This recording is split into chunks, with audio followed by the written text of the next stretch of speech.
imágenes corresponden a protestas que se realizaron ayer en distintas zonas de la Gran Caracas. Ante la ausencia del agua, hay en este momento un problema con el agua y con la electricidad. Yo puedo decirles, antes de comenzar esta parte del programa, que estaba haciendo un barrido de información, y hay sectores en Caracas que en este momento tienen 48 horas sin luz. Y esto es la capital de Venezuela, no hablemos del interior. Un sondeo realizado por la firma Benebarómetro ha dado datos importantes. Por ejemplo, que un 85% de los venezolanos quiere un cambio en la conducción del país.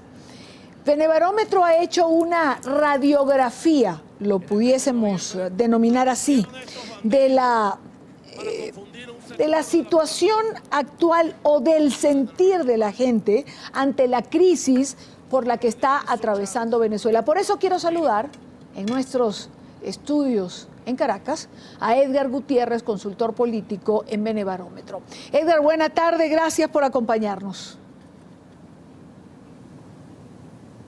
Gracias, Idania. Qué placer hablar contigo y tu audiencia en toda América Latina. Bueno, el mundial en realidad. Igualmente para nosotros, Edgar. ¿Por qué una radiografía en esta oportunidad? Oye, Dania, te agradezco la pregunta. Hoy en Venezuela, digamos en el mundo político, en el mundo comunicacional, todo el mundo se estaba preguntando, bueno, ¿cómo es el tema del revocatorio? ¿Cuál es la popularidad de Maduro? ¿Cómo está el apoyo entre uno y otro segmento de opinión pública? En Benebarómetro pensamos primero concentrarnos en esta ocasión en lo que está pasando en la sociedad. ¿Cómo está sufriendo, si es que es el caso, cómo están sufriendo los venezolanos los embates de la crisis económica? Quisimos hacer entonces lo que denominamos al final del día una radiografía social y microeconómica. O sea, ¿cuáles son las verdaderas magnitudes de los embates de la crisis en la vida diaria de los venezolanos? Y por eso nos dedicamos a preguntar sobre la opinión, el grupo familiar, sus ingresos, su acceso a bienes, su capacidad de compra. Hicimos una panorámica de consumo. Registramos incluso ingesta calórica, es decir, cuántas veces come el día la gente, y lo que nos conseguimos fueron resultados que yo he calificado de espeluznantes. O sea, salí muy preocupado una vez que obtuvimos los resultados que ayer se difundieron y que tú los tienes. La situación es dramática, eso es lo que yo podría definir en términos sociales y macroeconómicos. Y por supuesto eso tiene y va a tener traducciones políticas, sin ninguna duda. Evidentemente que sí. Cuando Edgar Gutiérrez señala que el resultado de esta encuesta, de esta radiografía, es espeluznante, vale la pena que hablemos de datos particulares, sobre todo para nuestra teleaudiencia. Por ejemplo, en esta encuesta se midieron digamos, aristas particulares como la alimentación. En este punto, Edgar, ¿qué arrojó la encuesta? Bueno, a propósito del tema alimentos, hay como un par de dimensiones, ¿no? El primero es el acceso a la compra de esos alimentos. Nos conseguimos que el 87% de la población está comprando hoy menos comida que antes. E incluso la categoría de más alta respuesta es: estoy comprando mucho menos comida que antes. Eso nos habla primero de un tema de ingresos, ¿no? Cómo la gente no le alcanza. Pero también nos está hablando de un tema de abastecimiento, es decir, que la gente no consigue los productos. Y eso después tiene, digamos, una consecuencia cuando le preguntamos a la gente, y en su hogar, ¿cuál es la situación que mejor describe la situación? ¿Se come 3 veces al día, se come 2 veces al día o se come 1 vez al día? Y ya cerca del 28.5% está declarando que come menos de 3 veces al día, es decir, come entre 2 o 1 sola vez al día. Eso nos está hablando de una crisis que tiene, digamos, ya el adjetivo de humanitario. O sea, estamos hablando de hambre, Daniel. No estoy hablando de encuestas, de votos, de focus group, de economía, de branding. No, estoy hablando de hambre. No lo digo además con orgullo como venezolano, lo digo con mucho pesar, pero eso es lo que estamos consiguiendo. En cuanto a consumo, casi ya el 90% de los venezolanos no le alcanza el dinero para conseguir ropa. Al 80% aproximadamente no le alcanza el dinero para comprar medicinas Es decir, cosas elementales, cosas que eso uno no puede, digamos, vivir normalmente. Claro. Como dirían los sociólogos o los psicólogos, si ubicáramos la pirámide de Maslow de las necesidades básicas del ser humano, estamos en la base, en el Es tema de decir, sobrevivencia. claro, hay varias cosas que has dicho que me parece importante recalcar. Lo he venido sosteniendo los últimos días. No estamos hablando de una crisis humanitaria que viene en camino. Hay una crisis humanitaria que puede presentarse en Venezuela. No, hay una crisis humanitaria por la que Venezuela está atravesando. Lo vemos en las escenas que se están presentando en las largas filas de venezolanos que pasan 4, 6, 8 horas y muchas veces no consiguen los productos que necesitan. La gente está teniendo crisis emocionales, la gente llora por hambre. No lo digo yo, lo dicen las imágenes que hemos estado pasando, no lo dice Edgar Gutiérrez, lo arroja el estudio. Ese es un punto que yo creo, Edgar, que hay que dejar absoluta y totalmente claro. Y como bien decías, no lo decimos con orgullo, lo decimos realmente con muchísimo pesar y un profundo dolor, porque hambre es lo que hay en Venezuela. Esa hambre es una realidad hoy. Sin ninguna duda, Diana, estoy totalmente de acuerdo con lo que sugieres. La crisis humanitaria no es que es un riesgo, no es que está a la vuelta de la esquina, es que está en desarrollo. Está en desarrollo y cuando tú ves los números microeconómicos te das cuenta de la magnitud, ¿no? Como decía al principio. Nosotros le preguntamos a los venezolanos su nivel de ingreso familiar. Y cuando uno examina las respuestas y uno se consigue que el 86% de las familias venezolanas tienen un ingreso igual o menor a 31.000 bolívares, algo que es más o menos como $30, para que la gente me entienda en la audiencia internacional.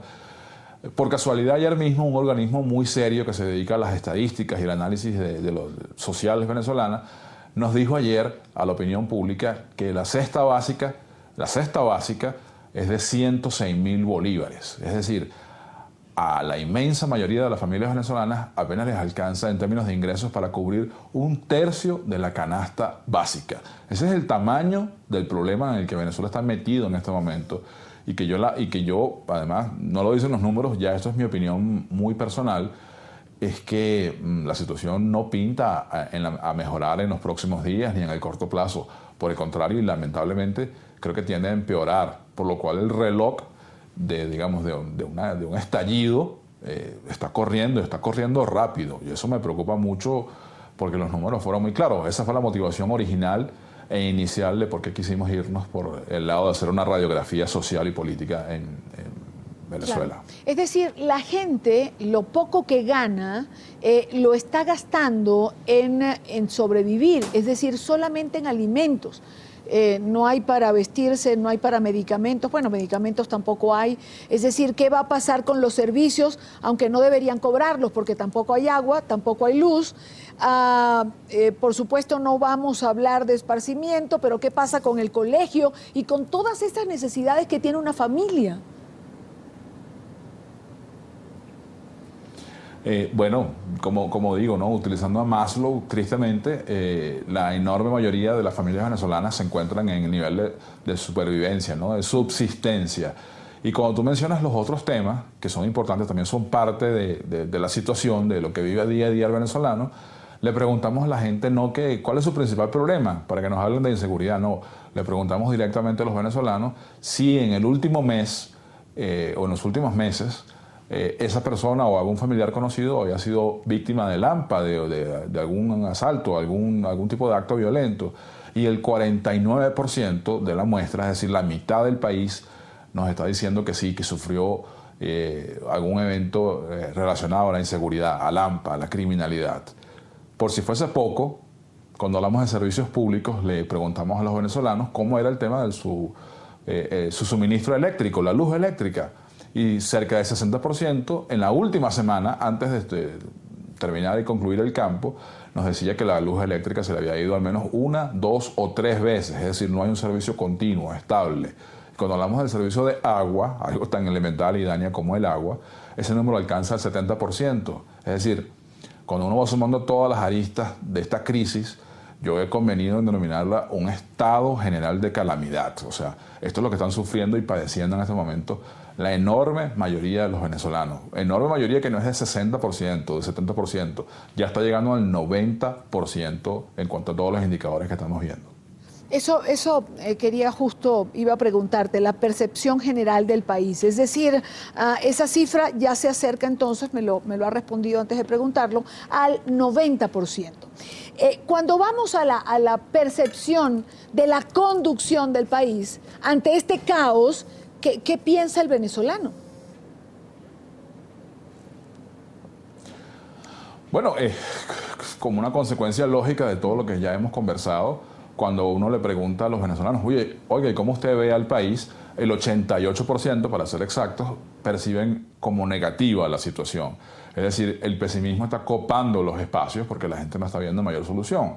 Cabe destacar ahí, si me permites, Idania, unos pocos segundos, que conforme se acercó el proceso electoral el año pasado, hacia el 6 de diciembre, esa variable tuvo un leve descenso, bajó casi al 74%, venía bajando quizás por la esperanza que se cifraba en torno a la cita electoral, pero entre el 30 de noviembre y el 31 de enero, que fue, digamos, el periodo de tiempo en el que hubo información, eso subió de nuevo a 88, es decir, pesimismo.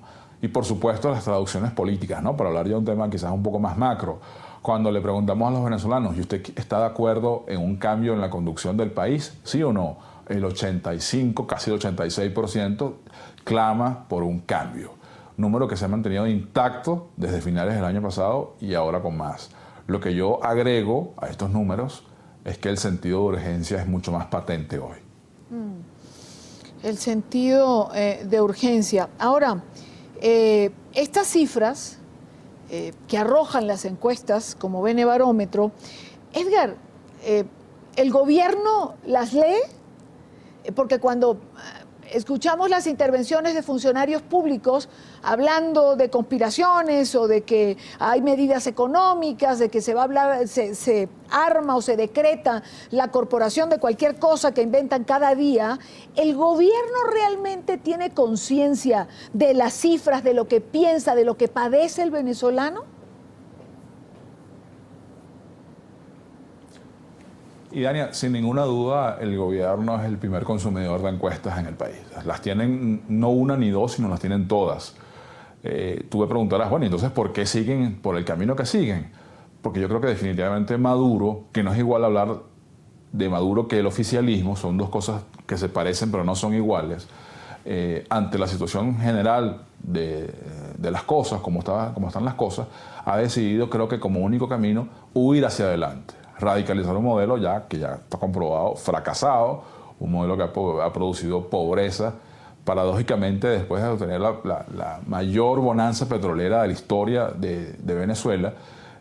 Maduro ha decidido sencillamente repetir lo peor de lo mismo, radicalizar su modelo, ser más estatista, ser más fiscalista, sacar más dinero del bolsillo de los venezolanos, no aliviar los grandes problemas que hay en términos de abastecimiento, en términos de seguridad.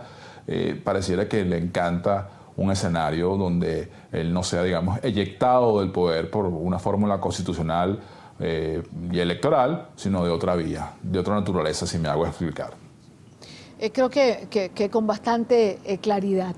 Edgar Gutiérrez, consultor político en Benebarómetro. Edgar, gracias por acompañarnos. Lamentablemente las cifras no son buenas. Ojalá en alguna oportunidad tengamos otras cifras que compartir cuando hablemos de Venezuela. Buena tarde para ti. Ojalá, Idania. Ojalá, muchas gracias. Hasta luego.